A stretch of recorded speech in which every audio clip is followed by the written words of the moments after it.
Quando a notícia de uma traição vem à tona, o mundo desaba. A dor é avassaladora, imediata, e parece ser a coisa mais real que já existiu. Todo o foco, naturalmente, se volta para o ato em si. As mentiras, a quebra de confiança, os detalhes dolorosos. É quase instintivo apontar para a infidelidade e gritar: "Este é o problema. Esta é a fonte de toda a minha agonia." No entanto, o que se acredita ser o problema, muitas vezes, é apenas a febre que revela uma doença muito mais profunda e oculta. Seguindo a sabedoria do psiquiatra Carl Jung, precisamos ousar olhar além do sintoma. Precisamos entender que a infidelidade, em sua essência, raramente é a causa do colapso. Ela é, na verdade, o grito de socorro final de um relacionamento que já estava em estado crítico há muito, muito tempo. Para Jung, a psique humana é um universo complexo, composto não apenas pela nossa consciência egóica, aquela voz que achamos que somos, mas também por camadas profundas e inconscientes. É no inconsciente que residem nossos impulsos reprimidos, nossas potencialidades não vividas, nossas sombras e nossa contraparte psíquica, a que Jung chamou de ânima para os homens e ânimos para as mulheres. A infidelidade, muitas vezes, é uma projeção desesperada e deslocada dessa dinâmica interna. A pessoa não está, na realidade, apenas buscando outra pessoa. Ela está de forma confusa e destrutiva, buscando uma parte de si mesma que foi negada, abandonada ou que nunca foi integrada à sua personalidade consciente. Imagine um casal onde um dos parceiros, vamos chamá-lo de João, trai a parceira. A narrativa superficial é a de que ele encontrou alguém mais interessante ou mais atraente. Mas a psique junguiana perguntaria: o que essa outra pessoa, a amante, representa para o João? Ela pode estar carregando a projeção da sua própria ânima, o lado feminino, intuitivo, emocional e criativo que ele, talvez por uma educação rígida ou por uma personalidade excessivamente racional, reprimiu ao longo da vida. A atração não é, no fundo, por outra pessoa, mas pela completude que ele sente falta dentro de si mesmo. O relacionamento extraconjugal se torna, então, uma busca equivocada pelo self, pelo centro unificador da psique. E o que isso significa na prática? Significa que o vazio, o tédio ou a insatisfação que João sentia no relacionamento não era primordialmente um problema causado pela sua parceira. Era um vazio interno, uma desconexão com suas próprias fontes de vida e significado. A rotina do casamento, as responsabilidades, a falta de diálogo profundo, tudo isso apenas refletou e amplificou um vazio que já existia dentro dele. A traição surge então como uma tentativa patológica e externa de preencher um buraco interno. É uma solução ilusória e devastadoramente custosa para um problema que é, em sua origem, intrapsíquico. A sombra, outro conceito crucial de Jung, também desempenha um papel fundamental. A sombra é tudo aquilo que nós negamos em nós mesmos. Nossa raiva, nossa luxúria, nossa agressividade, nossa vulnerabilidade, nossa ousadia. Como não nos permitimos viver essas características, nós as reprimimos e elas ganham poder no inconsciente. Muitas vezes, a pessoa que comete a infidelidade está sendo dominada por sua sombra. Ela age de uma forma que é totalmente oposta à sua persona, a máscara socialmente aceita que ela apresenta ao mundo, de esposo fiel ou pai de família. O ato da traição é a sombra saindo do controle, revelando impulsos que nunca foram reconhecidos ou integrados. E o parceiro traído, onde ele ou ela entra nessa equação psíquica, é doloroso admitir, mas o parceiro traído também possui uma sombra e o relacionamento como um todo tinha uma dinâmica inconsciente compartilhada. Muitas vezes, o casal entra em um pacto inconsciente de mediocridade, onde ambos se acomodam, evitam conflitos reais e deixam de crescer juntos. Um pode projetar no outro a responsabilidade pela sua felicidade, e o outro pode aceitar esse fardo, criando uma relação de dependência e ressentimento. A infidelidade é o rompimento brutal e catastrófico desse pacto, forçando uma crise que, por mais dolorosa que seja, também carrega um potencial imenso de transformação para ambos. Portanto, a pergunta que se deve fazer após a descoberta de uma traição não é apenas: por que você fez isso comigo? mas sim o que estava faltando em nós, o que estava morto neste relacionamento que a infidelidade tentou de forma tão errada trazer de volta à vida. Esta não é uma pergunta para absolver a pessoa da sua responsabilidade pelo ato. A responsabilidade moral e ética é inegável. Trata-se de uma investigação mais profunda, que visa entender as causas estruturais, para que, se houver vontade, a reconstrução não seja feita sobre os mesmos alicerces podres. A crise da infidelidade, portanto, é um chamado arquetípico para a individuação.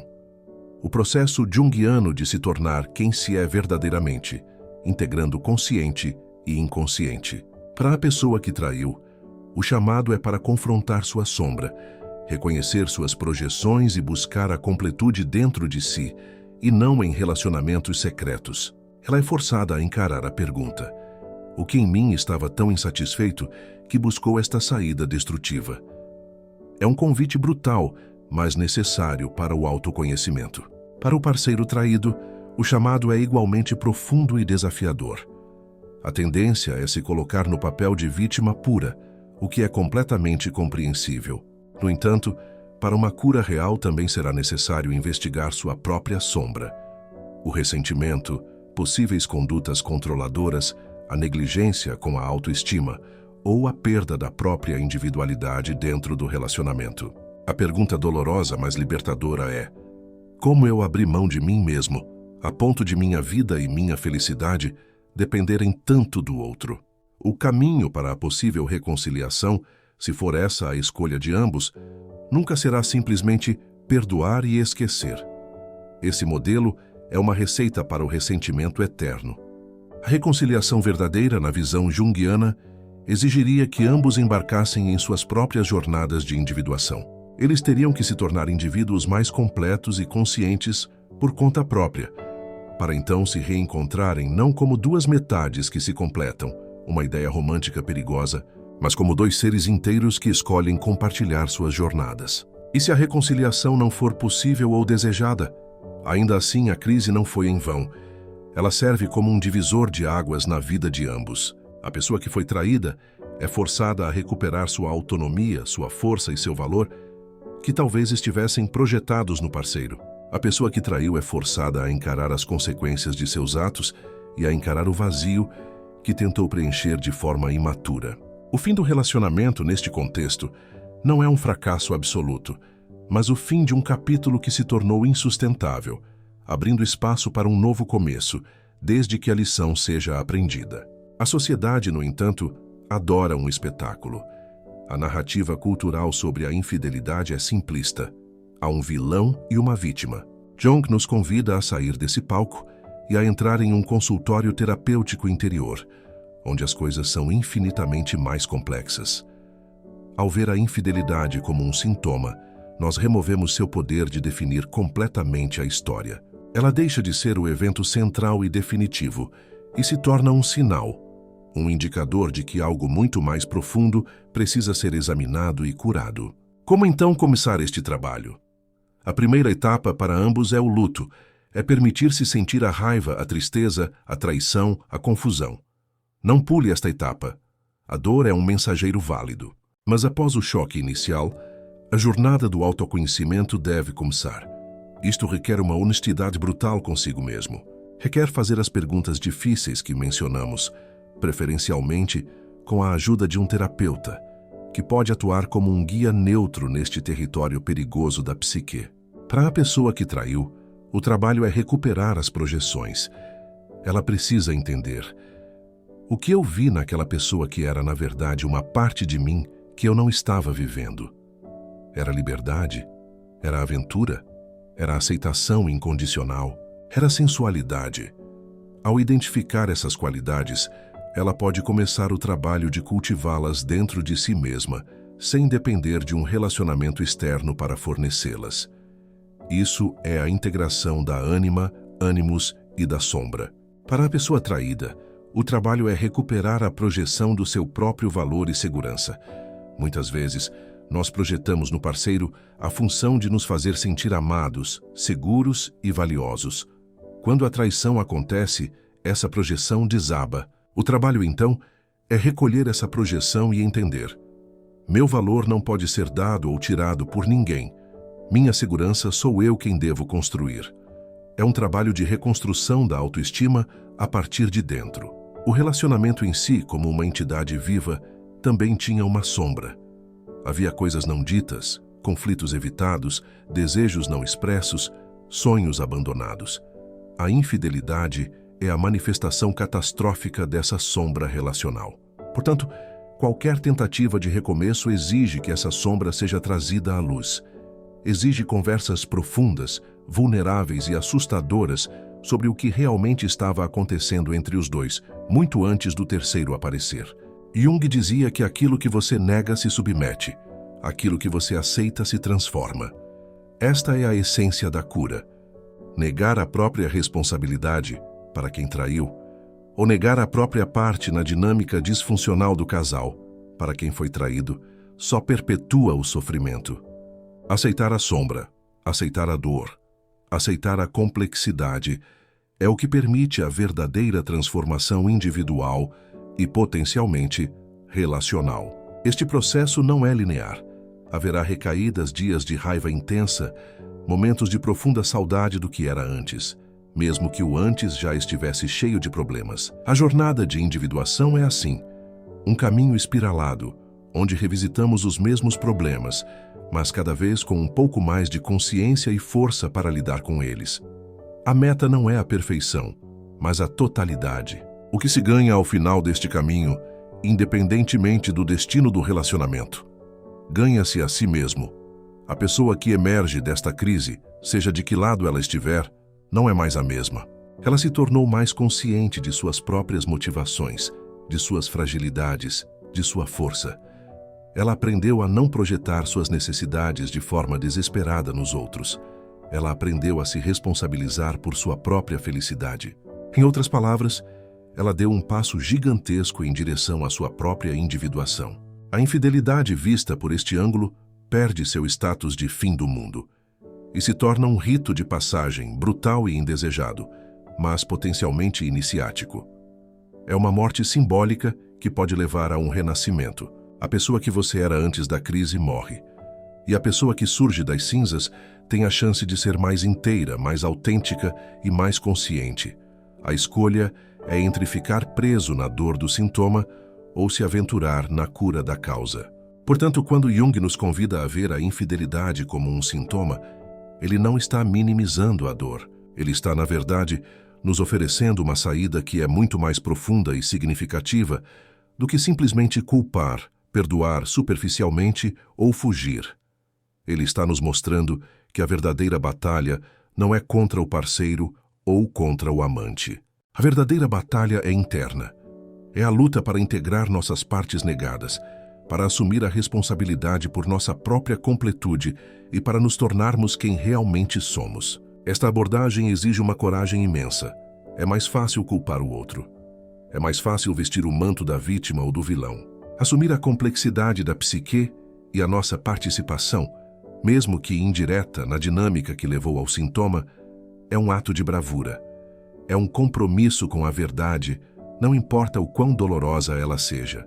E é apenas através da verdade que podemos encontrar uma liberdade duradoura. Se você está passando por isso, respire. Saiba que o caos que você sente é normal. A sensação de que seu mundo desmoronou é real. Mas também saiba que no centro desse caos existe uma oportunidade única de crescimento. Uma oportunidade que poucas crises na vida oferecem com tanta clareza e força. A escolha de enxergar a infidelidade como um sintoma é a primeira e mais importante decisão nesse novo caminho. Lembre-se a persona, a máscara do casal perfeito já caiu. Não adianta tentar colá-la de volta. Qualquer tentativa de reconstrução que não leve em conta as sombras e as projeções que estavam em jogo estará fadada ao fracasso. A única saída é para a frente, em direção a uma autenticidade maior, uma que possa acomodar tanto a luz quanto a escuridão de cada indivíduo. Este processo é solitário em sua essência, pois ninguém pode fazer o trabalho de individuação por você. No entanto, você não precisa fazê-lo completamente sozinho. Busque terapia. Leia sobre Jung. Converse com amigos que possam oferecer escuta, não apenas julgamento. Encontre uma comunidade que entenda que a vida é complexa e que os erros, por mais graves que sejam, podem ser portais para uma evolução consciente. Para o casal que decide tentar again, o relacionamento que surgir após a tempestade não será uma simples continuação do anterior. Aquele relacionamento morreu. O novo relacionamento será construído sobre bases totalmente diferentes. A base da verdade, da vulnerabilidade, da responsabilidade individual e da aceitação das sombras um do outro. Será um relacionamento entre duas pessoas que se escolhem conscientemente, sabendo de suas falhas e potencialidades, e não entre duas pessoas que interpretam um papel social. A jornada é longa. Não espere respostas rápidas ou soluções mágicas. Haverá dias em que a dor do sintoma, a lembrança da traição, será tão forte que você questionará todo esse processo. É normal. Nessas horas, lembre-se do que está em jogo: a sua própria alma, a sua chance de viver uma vida mais plena e consciente, livre das amarras de padrões inconscientes que levaram a essa crise. A infidelidade sintoma nos força a olhar para o que estava em falta: diálogo autêntico, intimidade real, crescimento mútuo, aventura compartilhada, sexualidade expressa, individualidade respeitada. Ela aponta de forma distorcida para as necessidades da alma que não estavam sendo atendidas. A tarefa, então, é atender a essas necessidades de forma saudável e construtiva, seja dentro do relacionamento reconstruído, seja em uma nova vida sozinho ou com outro parceiro no futuro. Não romanticize o sofrimento. A dor da traição é real e devastadora. A abordagem junguiana não é uma forma de torná-la bela ou poética, é uma ferramenta para dar significado a ela. E o ser humano pode suportar quase qualquer sofrimento, desde que ele tenha um significado. Dar à crise o significado de um chamado para a totalidade é o que pode nos sustentar nos momentos mais sombrios. Ao integrar a sombra e recuperar as projeções, você não se torna uma pessoa pior por reconhecer sua raiva, sua luxúria ou sua capacidade de ferir. Você se torna mais humana, mais real e, paradoxalmente, mais compassiva. Você entende que todos carregamos essas potencialidades dentro de nós e que a diferença entre quem trai e quem é traído é muitas vezes uma fina linha que depende de circunstâncias, escolhas conscientes e do trabalho interior que fizemos ou deixamos de fazer. Se você é a pessoa que traiu, o perdão próprio será uma etapa crucial e difícil. Ele não virá do esquecimento, mas da profunda compreensão das forças psíquicas que atuaram em você e da comprovada mudança de comportamento através do trabalho contínuo de autoconhecimento. Você nunca vai apagar o que fez, mas pode transformar o significado desse ato na história da sua vida, usando-o como o catalisador que o levou a se tornar uma pessoa mais íntegra. Se você é a pessoa traída, o perdão ao outro, se e quando vier, não será um presente que você dá a ele. Será um presente que você dá a si mesmo, uma libertação da prisão do ressentimento. Esse perdão só será possível quando você tiver reconstruído sua autoestima, a ponto de a traição não mais definir o seu valor. E talvez quando você puder ver o parceiro não como um monstro, mas como um ser humano falho e complexo, assim como você. O objetivo final de toda essa jornada, repito, não é salvar o relacionamento. O objetivo é salvar a si mesmo, é encontrar o self, o centro divino dentro de você, que permanece intacto, independente de qualquer trauma ou falha externa. A infidelidade, como sintoma, é um caminho tortuoso e doloroso de volta para casa, de volta para o seu próprio eixo. Portanto, da próxima vez que você ouvir sobre uma infidelidade, seja na sua vida, seja na vida de alguém, resista ao impulso de simplificar. Lembre-se das palavras de Jung. Lembre-se da ânima, do ânimos, da sombra, das projeções e da individuação.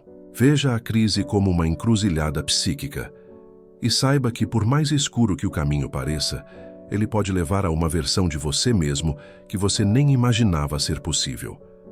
Uma versão mais completa, mais consciente e, finalmente, mais livre. E agora, a escolha é sua. Você pode fechar este vídeo e continuar se afogando na dor superficial do sintoma, remoendo a traição, alimentando o ódio ou a culpa. ou você pode fazer o mais corajoso e transformador dos movimentos. Olhe para dentro. Pergunte a si mesmo com brutal honestidade: o que esta crise veio me mostrar sobre mim? Que parte de mim estava negada? Que sombra eu não queria enxergar? Esta não é uma jornada para os fracos. É uma jornada para os que querem se tornar verdadeiramente inteiros. A sua cura, no entanto, só começa quando você desliga a tela e enfrenta o seu próprio interior. A decisão é sua. Agora.